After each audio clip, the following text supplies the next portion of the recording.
बहुत समय पहले की बात है। एक छोटे से गांव में एक लड़की रहती थी जिसका नाम माया था। माया एक गरीब परिवार से थी। उसके माता पिता का देहांत हो चुका था और वह अपनी बूढ़ी दादी के साथ रहती थी। गांव के लोग माया और उसकी दादी को बहुत पसंद करते थे क्योंकि वे दोनों बहुत दयालु और मेहनती थीं। माया अपनी दादी की देखभाल करती और गांव में छोटे मोटे काम करके अपना गुजारा करती थी। गांव के पास एक घना जंगल था जो बहुत डरावना माना जाता था। लोगों का कहना था कि उस जंगल में एक बूढ़ी चुड़ैल रहती है जो बच्चों को पकड़ लेती है। माया को भी इस जंगल के बारे में बहुत कुछ सुनने को मिला था, लेकिन उसने कभी उस पर विश्वास नहीं किया। एक दिन जब वह लकड़ियां इकट्ठा करने के लिए जंगल में गई तो उसे एक अजीब सी आवाज सुनाई दी। आवाज बहुत धीमी थी, जैसे कोई फुसफुसा रहा हो। माया ने डरते हुए चारों ओर देखा, लेकिन कुछ नहीं दिखाई दिया। अचानक उसकी नज़र एक पुराने टूटे फूटे झोपड़े पर पड़ी जो जंगल के अंदर था। माया ने सोचा कि शायद वहां कोई है जो मदद मांग रहा है, इसलिए उसने झोपड़ी के अंदर झांकने का फैसला किया। जैसे ही वह अंदर गई, उसने देखा कि वहां पर बहुत सारे पुराने सामान बिखरे पड़े थे। लेकिन उसकी नज़र एक खास चीज पर पड़ी, एक पुरानी धूल से भरी झाड़ू। वह झाड़ू आम झाड़ू जैसी नहीं दिख रही थी, उसमें कुछ खास चमक थी। माया ने झाड़ू को उठाया और उसके स्पर्श से ही उसे अजीब सी ऊर्जा महसूस हुई। उसने झाड़ू को अपने साथ ले जाने का फैसला किया क्योंकि उसे लगा कि यह झाड़ू उसके घर की सफाई में काम आ सकती है। जब माया झाड़ू लेकर घर पहुंची, उसने अपने घर की सफाई करने के लिए उसका उपयोग किया। जैसे ही उसने झाड़ू से झाड़ना शुरू किया, एक अद्भुत घटना घटी।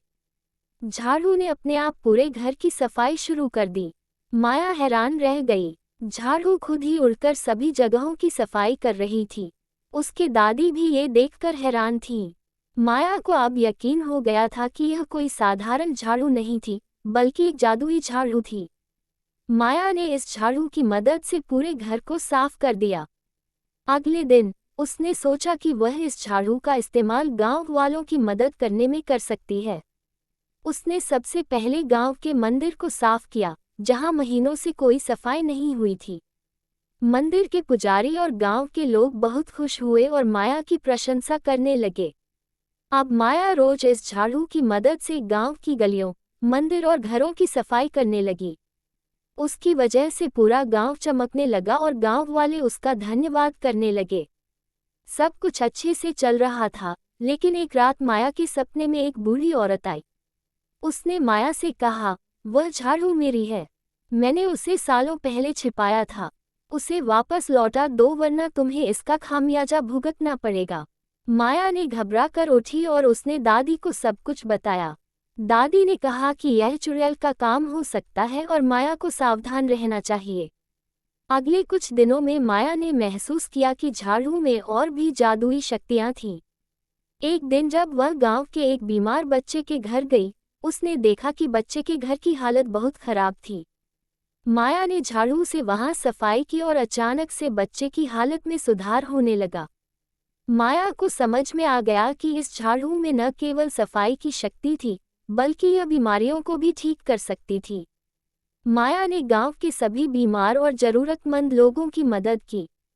लेकिन तभी एक रात, जब वह अपने घर पर थी, एक अजीब सी आंधी आई और उस आंधी के साथ वह बूढ़ी चुड़ैल भी आ गई। चुड़ैल ने माया से झाड़ू वापस मांगा। माया ने हिम्मत से जवाब दिया, ये झाड़ू अब मेरी है और मैं इसका उपयोग अच्छे कामों के लिए कर रही हूँ। मैं इसे वापस नहीं दूंगी। चुड़ैल ने अपनी जादुई शक्तियों का प्रदर्शन किया और झाड़ू को छीनने की कोशिश की, लेकिन माया ने भी झाड़ू को मजबूती से पकड़े रखा। झाड़ू में एक अजीब सी रोशनी चमकी और उसने माया को चुड़ैल के खिलाफ लड़ने की शक्ति दी। माया और चुड़ैल के बीच एक बड़ा जादुई मुकाबला हुआ। अंत में माया की सच्चाई और उसके अच्छे इरादों के कारण झाड़ू ने पूरी तरह से उसकी मदद की और चुड़ैल हार गई। चुड़ैल ने हार मान ली और उसने माया से माफी मांगी। उसने बताया कि वह खुद एक समय में एक दयालु महिला थी, लेकिन लालच के कारण उसने जादू का गलत उपयोग किया और इस कारण उसे चुड़ैल बनना पड़ा। माया की सच्चाई और दया के कारण चुड़ैल का श्राप टूट गया और वह फिर से एक साधारण महिला बन गई। उसने माया को धन्यवाद दिया और झाड़ू की असली कहानी सुनाई।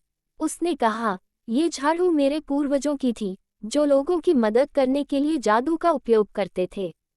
लेकिन मैंने इसके जादू को केवल अपने स्वार्थ के लिए उपयोग किया और इस कारण मुझे श्राप मिला। माया ने उसे माफ कर दिया और दोनों ने मिलकर गांव की सेवा करने का फैसला किया। अब माया और वह महिला मिलकर गांव के लोगों की मदद करने लगी। झाड़ू ने माया को सिखाया कि सच्ची शक्ति का अर्थ लोगों की भलाई करना है। गांव के लोग माया को एक नायिका मानने लगे और उसका आदर करने लगे।